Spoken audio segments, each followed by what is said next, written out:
before we get into the video, which is a very short and sweet video, please like the video, please subscribe to the channel. Thank you very much. Now into the video, how to do dark mode in Edge. In this video, I'm going to show you how to change Microsoft Edge into dark mode. It's pretty simple, so let's go ahead and do it. First thing, go to the three dots at the top right of the screen, which is Settings.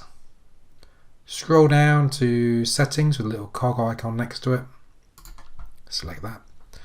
And then once you're in here, you go to Appearance. Now this is June 2022, and this has changed from methods of doing this not long ago. But this is how you change it now. So it used to be a little drop-down menu, but now you've got the options. You've got System Default. So in your system, actually in Windows, you can set it to be dark mode as a default.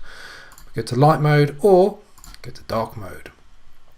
You can see it's already changed. Something else whilst you're in here, you can change the theme if you want. So dark mode is actually the web page. It changes dark mode where it can.